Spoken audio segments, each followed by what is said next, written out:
Hello, everyone. Welcome into tonight's episode of WNBA Hoop Streams presented by Google. I am Taylor Tannebaum. So happy to be back in the building with my favorite duo of all time, LaChina Robinson and Ari Chambers. Missed you. Hey, guys, anything happened in the W last night, the last 24 hours? Taylor! What didn't happen? Exactly. There are some things we'll talk about, some things that we maybe won't address, but we will be talking about the latest WNBA Power Rankings per ESPN. It's been hot as heck outside, so we're going to give some spicy takes, and we're going to talk about some players who are returning, some are injured, and what that means for the future, the rest of the way before the playoffs for some of these W teams. All right, so let's start with these spicy takes that we potentially have.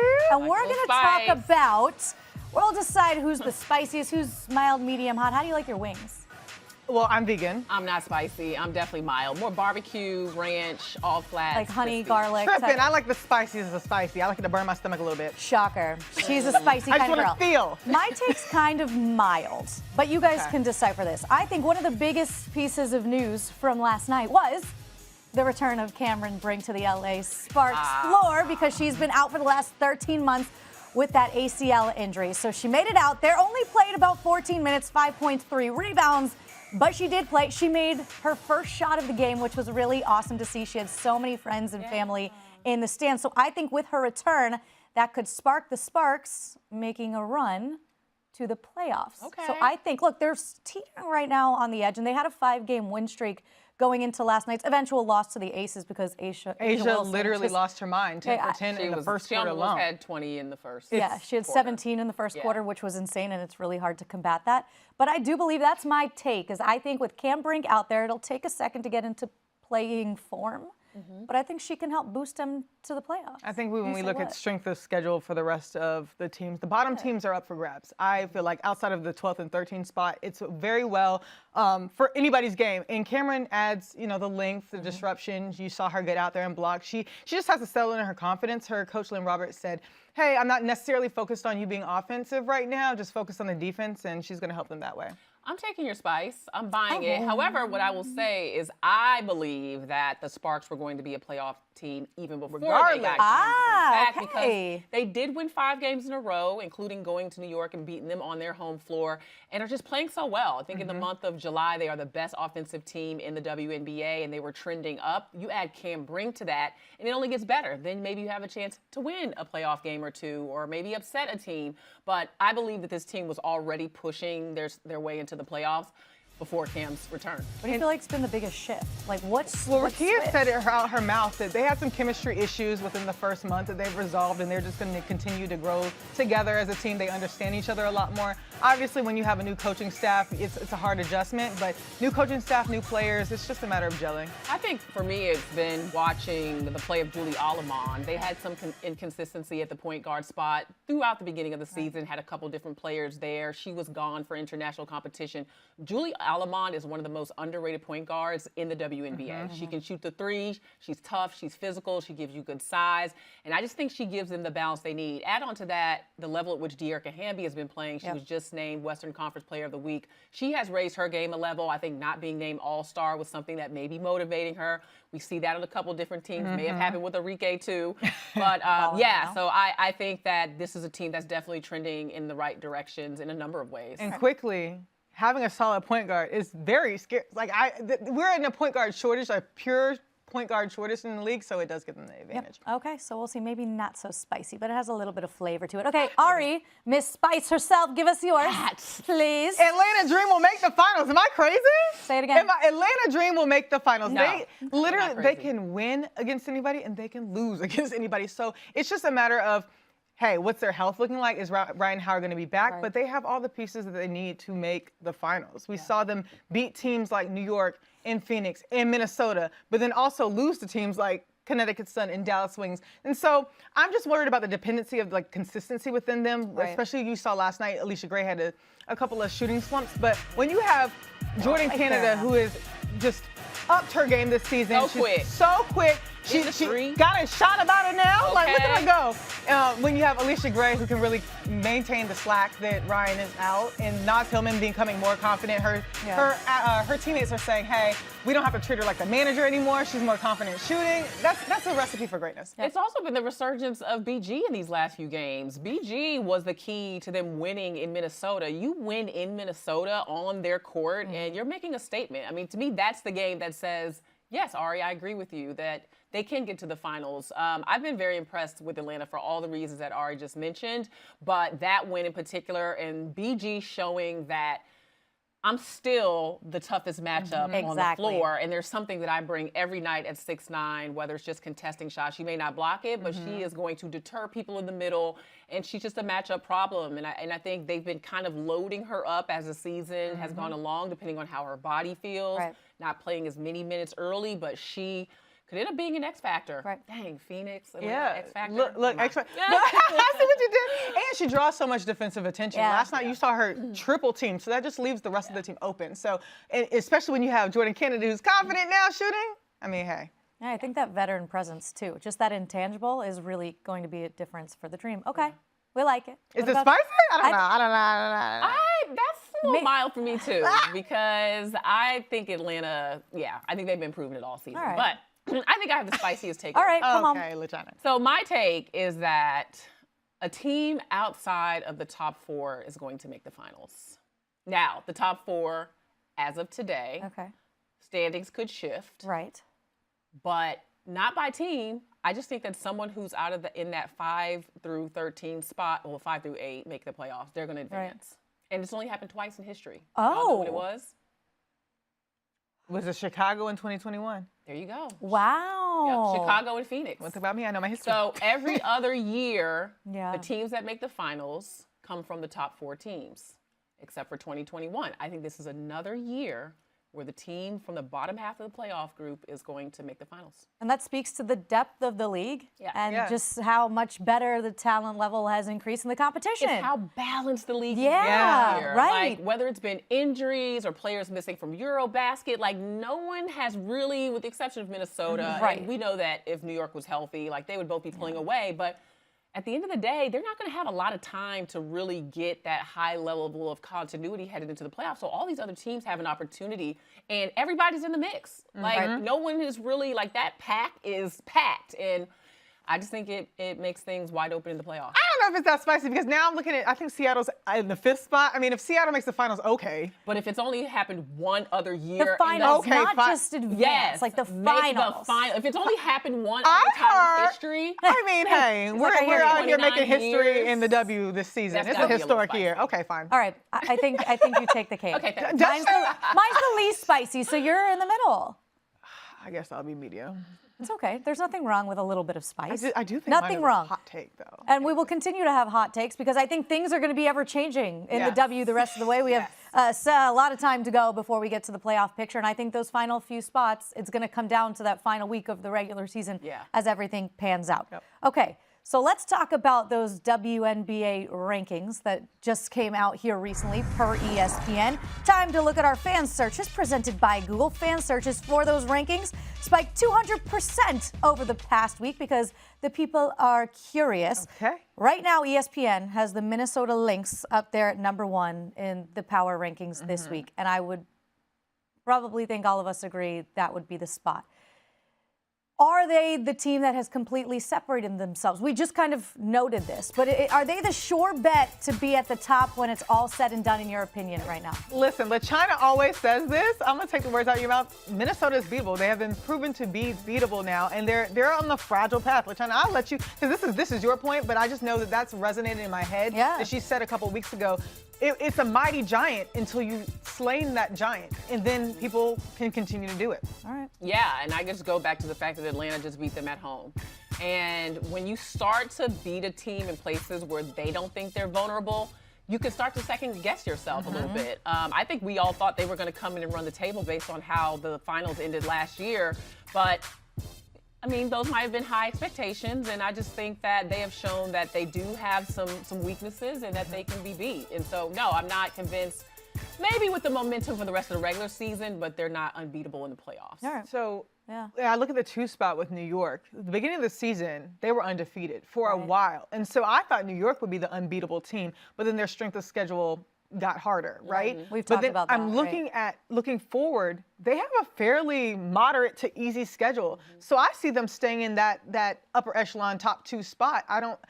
Despite the injuries, I know that they faced Minnesota literally 4 times this month. Yeah, it's but crazy. New York has all the pieces, and they're going to add Emma Miesemann. This is a reigning 3-time EuroLeague MVP, back-to-back-to-back, 6-time EuroLeague champion, WNBA champion, just adding just more depth to an already deep team.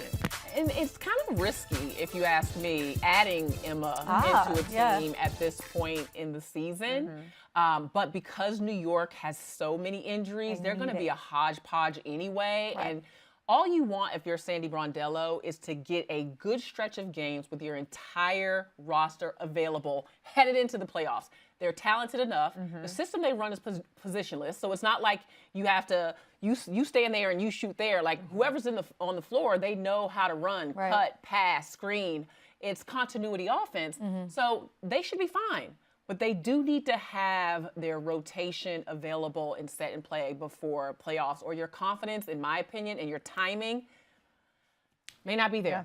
I know that training table's been busy there in New York. But right now, Lynx, number 1 in the power rankings. Liberty, right there at 2. They do face off tonight, first of 4 meetings. Until August 19th. They haven't played yet this season, which is like a weird scheduling quirk. As for the Indiana Fever, they dropped 1 spot in those power rankings from 4 to 5. And right now, Caitlin Clark's still out with that groin injury. Timetable on her return, TBD at this point. In your opinion, can the Fever continue to gain ground without Caitlin on the floor, in your opinion? Ooh, Fever fans won't want to hear this. I think it's going to be tough to gain ground without Caitlin if everyone else above them continues to get healthy. I mean, that's the thing. We just talked about New York's positioning, the dream, getting Ryan Howard back. The Mercury has been kind of banged up. So depending on the health of those teams, everyone else is starting to get players back, or at least forecasted to get players back before Caitlin. I think the Fever need Caitlin in order to take over any of those top 4 spots. Right. They're good for 5. I can see them hanging out there, right above the Storm. I could even see them possibly getting into 4th place, depending on how everything continues to come together for Phoenix. Which honestly, if Alyssa Thomas is on the floor, they're going to be right where they're at. They're going to be real. So Fever's good at 5. It's going to be tough to go anywhere from there without Caitlin. With Caitlin, this is a championship contender. Without Caitlin, this is a very good team. Going into playoffs, just like LaChina said, this is a league that you're going to need to be healthy, especially when you're not the complete separator of the teams, right? And so, Caitlin's absence, she draws so much attention defensively, but now teams are starting to acclimate to her absence, and so they know how to guard. The depth is still there that Fever have started out with, but they're going to need it in order for them to make a good playoff run. Championship contender with Caitlin. Very good team in the playoffs without her. But obviously expectations this season were championship for the Indiana Fever, but Caitlin Clark certainly has to be healthy. I talked to Sophie Cunningham a little bit earlier on Vibe Check, and she said, unfortunately, we've had to learn how to play without Caitlin, and the Fever have figured it out at times, but consistency is the key, and I'm not sure that they've reached that consistent level just yet. And I'm wondering if I'm the front office staff of Indiana, I know they have a win now mentality, but whatever's wrong with Caitlin, you would want her to be fully healed before she returns. We saw something like this with JJ. She came back too early and got re-injured. And the last thing that Caitlin needs is to come back early. So I'm holding her, I'm being more reserved in it to make sure that we can stay in the top 8 if I'm the Fever, and then figure out the utilization along the way. And these are the power rankings we're speaking not necessarily not the standings. Right. These are people making these decisions and numbers and obviously all that good stuff. Okay, so Ari, if you're anticipating the Fever potentially making a push, who's got to step it up for them? I think that in the point guard position, Erin McDonald, she has told me that she has stayed ready, so she doesn't have to get ready. She has the pace. She has the IQ in order to find her teammates. So she's been doing just an admirable job, and that's huge shoes to fill. What a seamless addition! If we're talking about additions, she really has been. And she stayed ready when she got waived from camp. But then I look at Kelsey Mitchell, who's going to have to handle that 3-point shooting that that they lose when they don't have Caitlin. So just those two I'm going to keep my eye on. Obviously, Aaliyah Boston's having one of the most productive and efficient years of her career. So just her maintaining that over time. All right, so that 8th spot there in the back. So we're talking about the middle of the standings, and we've already noted that we think there could be some people in the back who make a push when they do get into the playoffs. So LaChina, you have the Aces, the Mystics, the Valkyries. Which of these teams better chance to make it to the playoffs? Oh, give us spice, As it LaChina. stands today, what is the date today? I have literally no idea. 7:30. July 30th. I mean, is this a question? Yes, this is, yes. It's the Aces. Oh. Experience is everything when you hit this point of the season, right? Everyone wants to reset after the All-Star break. It's like, forget about what happened in the first half. And Aces are looking like they went through a reset. True. Credit Becky Hammond, made a change, taking Jewel Lloyd out of the starting lineup. She's coming off the bench. And this looks to have re-energized and reinvigorated this team. Now, I have all the respect for the Mystics. The Valkyries, interestingly enough, if I had to order this, it would be Aces, Valkyries, then Mystics, because I just believe that regardless of personnel, the Valkyries and their toughness and their defense is like really going to push them in there. But there's no way Asia Wilson is not making it to the playoffs. Yeah, Look, that's listen, such a stretch. the way she played the other night against the Sparks, we need to be concerned about them trying to push their way into the top 4 because the standings are tight. Okay. But yes, without a doubt, the Aces make it in. All right. You like the Jewel Lloyd switch coming off the bench? It's been 2 games now. Been 2 games. I do. I mean, if KB can continue to contribute the way she has, like she's played really, really well. Shooting the ball, she's filled in nicely.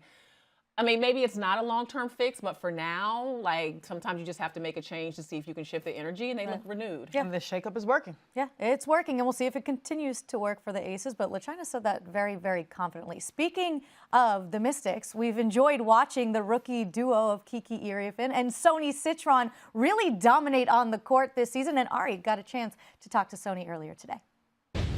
Sonia Citron from the Washington Mystics, the all-star herself. I mean, rookie season going great. Like, how has it been so far for you just entering the league and just making such a good splash? Yeah, I mean, it's been amazing. It's been really, really fun. And yeah, I don't think it's something I was expecting, which is why it's just really exciting. But yeah, it's been really fun. But let's take it back to the court because, you know, my girl's a baller, and she also gets next to Kiki Iriefin, which is one of my favorite duos to ever exist. Y'all are so great. Why do y'all work so well together? I mean, I think we're just easy people to play with. Like I tell Kiki all the time, she's just a super easy person to play with. And we get along off the court. You know, we've been growing that connection just because we spend so much time together. And then on the court, I think it's just a guard post player, not the TikTok.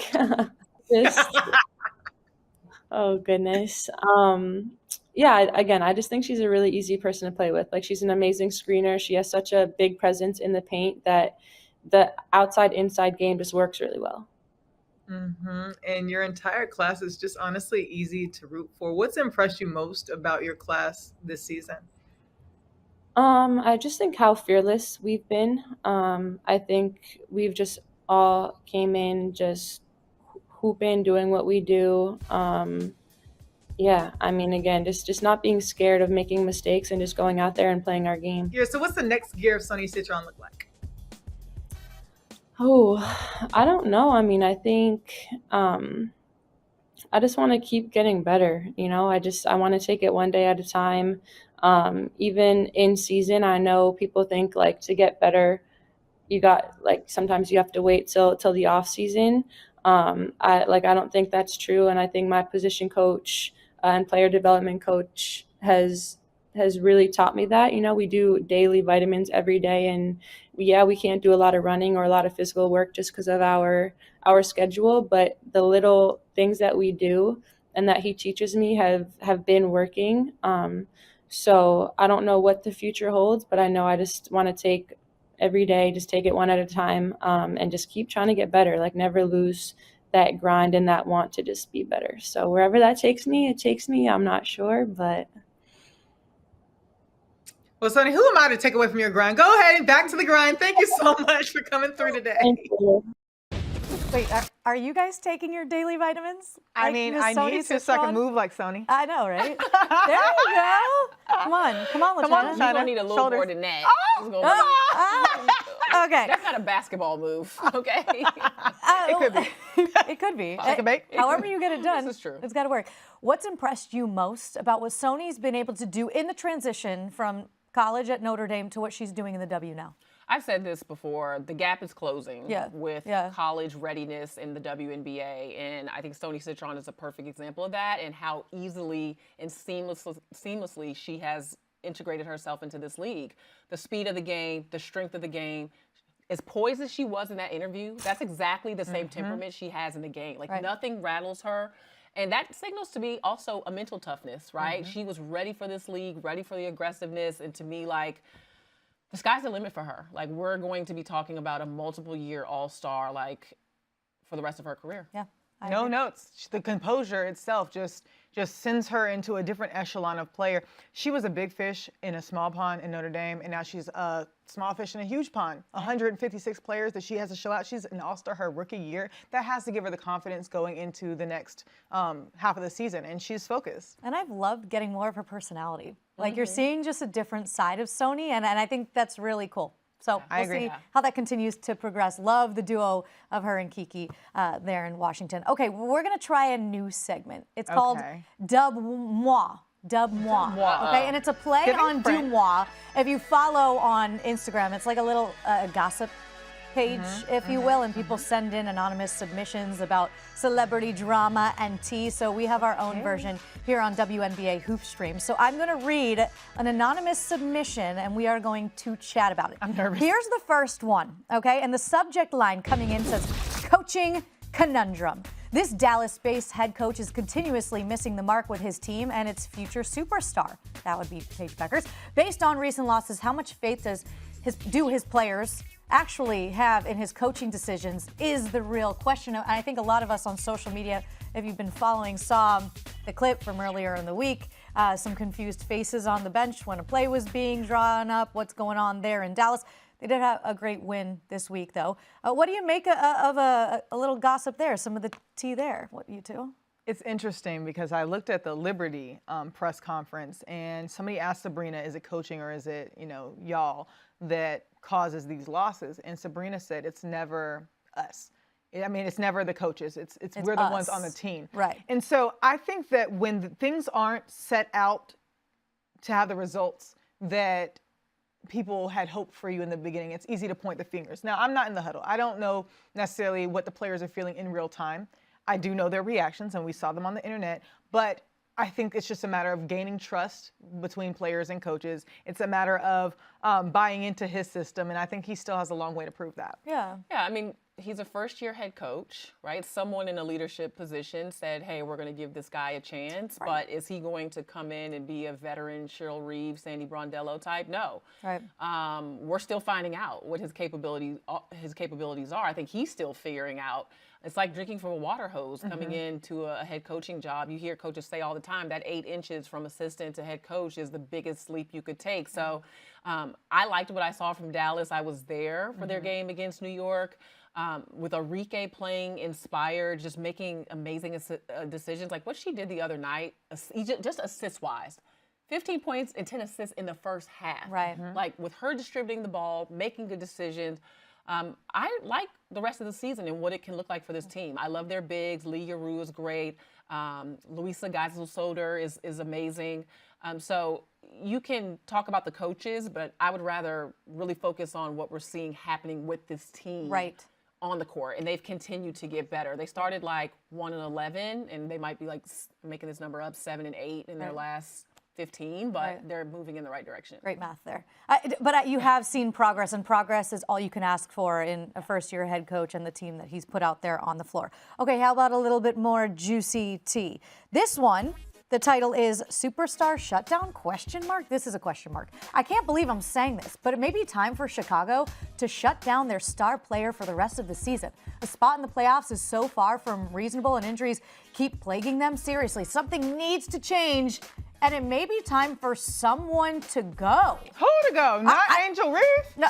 I don't know, but the pseudonym, please, is Reese Peace T. That's coming from Reese Peace T. Absolutely not. If you're Angel Reese, I understand that the Chicago Sky aren't in good standing right now, but you as the franchise player of that team are going to want to do what you can do for your team when you're healthy. I'm not sitting out if I'm Angel, and it's time for her to go. Where's she going? This is the future of their franchise. She's going straight to the court A double play. machine just has made history as a sophomore in this league. No, you don't get rid of her. Y'all crazy? One of the beauties of this season has literally been watching Angel Reese blossom as a player. Absolutely. Like the way she started out, she could have folded and said, you know what, maybe this isn't for me.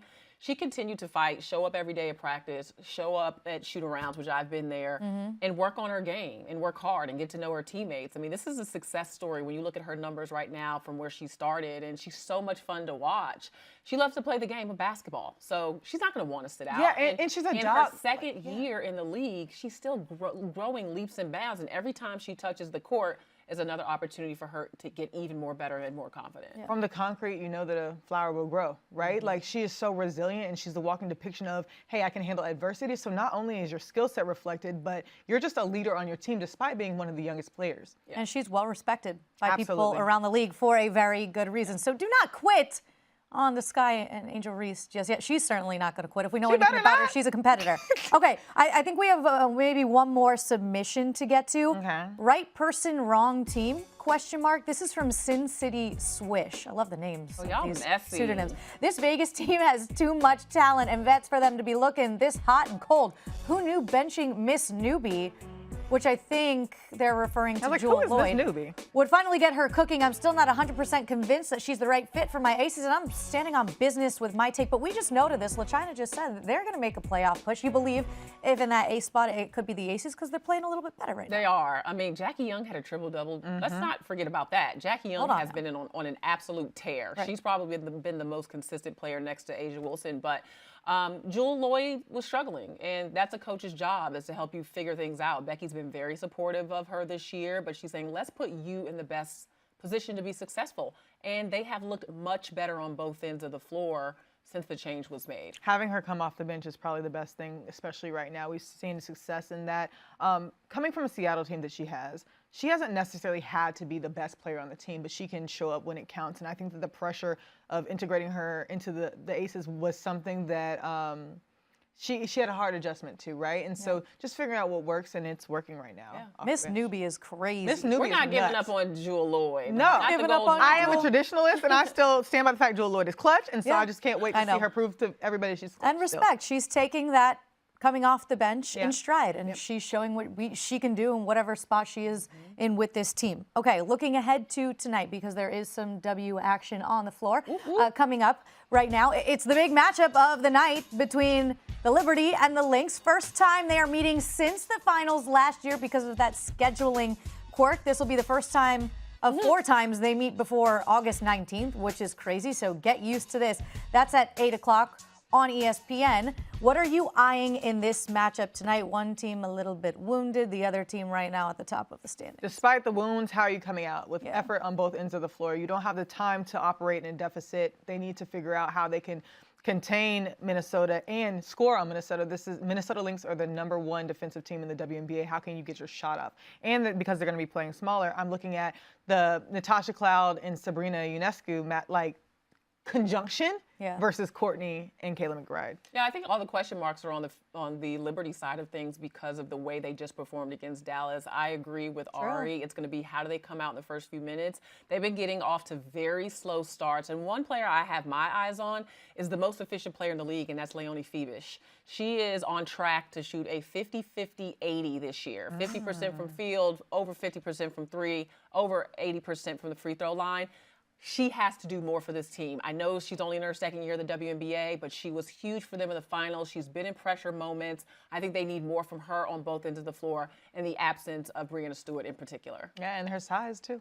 And these games over the next couple of weeks could determine who ends up in that 1-2 spot when it's all said and done. So this is going to be a really fun watch. Another game going on tonight. You have Mercury Fever. Anything you're specifically eyeing in a matchup like this? Look, are we talking about the Mercury enough? I don't know. Are we? No. I feel like whenever we do these. I think some of the pause is like, how do they incorporate Satu and Ka back into what they've been doing successfully, where those players look recognizable and they're having success in that system? I mean, they have far exceeded expectations. Phoenix has done a fantastic job. Nate Tibbetts is in the Coach of the Year conversation, no doubt. No doubt. Alyssa Thomas, legit. How do they continue to work on the incorporation of those players that have missed significant time?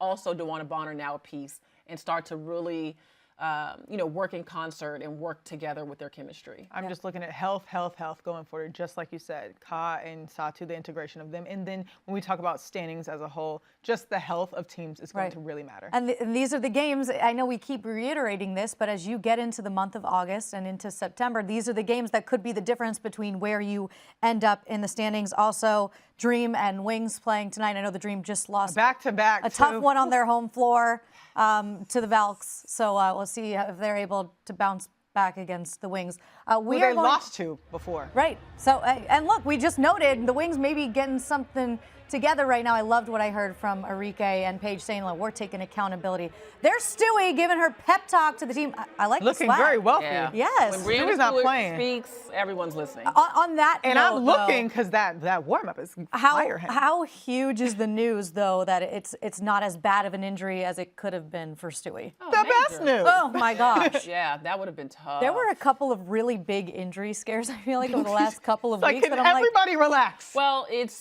the cadence of games. It's the lack of rest. It's all the back-to-backs. I mean, I think Rebecca Lobo put out a tweet about, how condensed the schedule has been. And it's proving to be very tough on these players and their bodies. So, yeah, we're very happy that this isn't worse for Stewie, because look at what happened to their rebounding without her. Look at what happened to their defense at the rim without her. I mean, she is just so important to everything that the Liberty does. Okay, reiterate again the swag. Because I mean, what? Yeah, she fire doesn't with even the, have with, to the, with the try. shades on, but I just want to touch briefly on. That's why they're going to, when they get into renegotiations, they're going to look at the schedule and how it's set Facts. up and saying, hey, we can't do these back-to-backs. As professional athletes, it's such a high level. We need some rest. And respectfully, they're right. Yeah. They're absolutely right. Okay, that's going to do it for WNBA Hoop Streams presented by Google tonight. I'm Taylor Tannebaum, but I am nothing without Ari Chambers and LaChina Robinson. We'll see you next time. Enjoy the games.